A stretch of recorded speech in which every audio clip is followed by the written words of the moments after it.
Hello' everyone, আপোনালোকে চাই আছে জব এলাৰ্ট আছাম। আজি পুনৰ আপোনালোকৰ বাবে লৈ আছোঁ এটা ভাল খবৰ। Commissionerate of panchayat and rural ডেভেলপমেণ্টৰ ফালৰ পৰা 1508টা কণ্টেক্সুৱেল পদৰ নিযুক্তিৰ বাবে এখন এডভাৰটাইজমেণ্ট পাব্লিছ কৰিছে। আৰু এই এডভাৰটাইজমেণ্টখনৰ বিষয়ে সবিশেষ এই ভিডিঅ'টোত আপোনালোকক জনাই আছোঁ। তো ভিডিঅ'টো শেষলৈকে চাই থাকিব। তেনেহ'লে আহক ভিডিঅ'টো আৰম্ভ কৰোঁ। প্ৰথমতে আমি চাওঁ পজিশ্যন ৱাইজ ভেকেঞ্চিসমূহ, লগতে monthly salary, education qualification, age limit আৰু টোটেল নাম্বাৰ অফ পোষ্ট। লগতে এই ভিডিঅ'টো জনাই আছোঁ কেনেকৈ এপ্লাই কৰিব, এপ্লিকেশ্যন ফিজ কি লাগিব, গোটেইখিনি এই ভিডিঅ'টোত আপোনালোকক জনাই আছোঁ। তো প্ৰথমে পোষ্ট আছে MG এনৰেগাৰ আণ্ডাৰত accredited engineer. Total number of post হৈছে 291। এজ লিমিট লাগিব 18 years to 40 years আৰু মান্থলি চেলাৰীটো হ'ব 18,000। লগতে এডুকেশ্যন কোৱালিফিকেশ্যন লাগিব diploma in civil engineering with diploma in computer application. 2 নম্বৰতে আছে MG এনৰেগাৰ আণ্ডাৰত গ্ৰাম ৰোজগাৰ সহায়ক আৰু পোষ্ট আছে 464টা। এজ লিমিট লাগিব 18 years to 40 years আৰু মান্থলি চেলাৰী হ'ব 15,000।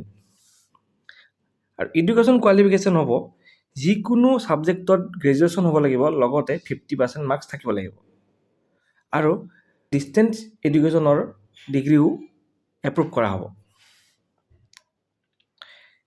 তাৰপিছত আমি চাওঁ 3 নম্বৰতে আছে MG এনৰেগাৰ আণ্ডাৰত computer assistant. Total number of post আছে 291টা। এজ লিমিট হ'ব 18 years to 40 years আৰু মান্থলি চেলাৰীটো হ'ব 15,000।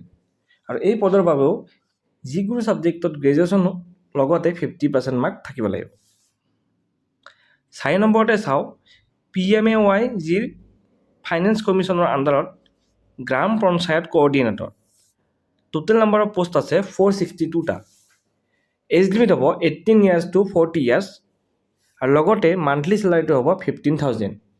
আৰু এই পদৰ বাবেও এডুকেশ্যন কোৱালিফিকেশ্যন যিকোনো ছাবজেক্টত গ্ৰেজুৱেশ্যন হ'ব লাগিব, লগতে 50% মাৰ্কছ থাকিব লাগিব। এই পোষ্টত আবেদনৰ বাবে কোনো ধৰণৰ এপ্লিকেশ্যন ফিজ দিব নালাগে, সম্পূৰ্ণ বিনামূলীয়া হ'ব। তাৰপিছত যদি আমি চাওঁ ইয়াতে সম্পূৰ্ণ কেটেগৰী ৱাইজ ভেকেঞ্চিসমূহ ডিষ্ট্ৰিবিউশ্যন কৰি দিয়া আছে। এই ভিডিঅ'টো প'ষ্ট কৰি আপুনি এইখিনি চাই ল'ব পাৰিব। বেছিকৈ কৈ থাকিলে ভিডিঅ'টো দীঘল হৈ যাব, তাৰ বাবে এইখিনি আপুনি প'জ কৰি লৈ ভালদৰে পঢ়ি চাব। তাৰপাছত যদি আমি চাওঁ এলিজিবিলিটি ক্ৰাইটেৰিয়াৰ ওপৰত, কেণ্ডিডেটজন মাষ্ট বি ইণ্ডিয়ান চিটিজেন হ'ব লাগিব। এই পদৰ বাবে কেনেকৈ এপ্লাই কৰিব? এই পদৰ বাবে এপ্লাই কৰিবলৈ অনলাইন এপ্লাই কৰিব লাগিব। আৰু অনলাইন এপ্লিকেশ্যন লিংকটো মই এই ভিডিঅ'ৰ ডেছক্ৰিপশ্যন বক্সত আৰু কমেণ্ট বক্সত পিন কৰি দি থ'ম। আপুনি তাত ক্লিক কৰি ডাইৰেক্ট অনলাইন এপ্লাই কৰাৰ লিংকটো পাই যাব। তো অনলাইন এপ্লিকেশ্যন ছাবমিশ্যনৰ ডেট হৈছে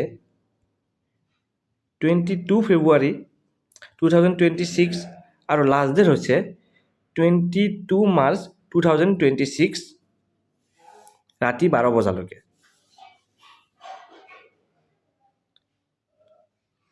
সবিশেষ এই ন'টিফিকেশ্যনখনৰ বিষয়ে জানিবলৈ হ'লে আপুনি এই ন'টিফিকেশ্যনখন ডাউনলোড কৰি ভালদৰে পঢ়ি ল'ব আৰু তাৰপিছতহে এপ্লাই কৰিব। আৰু এই ন'টিফিকেশ্যনখনৰ লিংকটো মই ডেছক্ৰিপশ্যন বক্সত আৰু কমেণ্ট বক্সত পিন কৰি দি থ'ম। তো এনেকুৱা ধৰণৰ ভিডিঅ'বোৰ পাই থাকিবলৈ আমাৰ ফেচবুক পেজখন ফ'ল' কৰি ৰাখিব আৰু যদি ইউটিউবত চাই আছে তেনেহ'লে চেনেলটো ছাবস্ক্ৰাইব কৰিবলৈ নাপাহৰিব। ধন্যবাদ।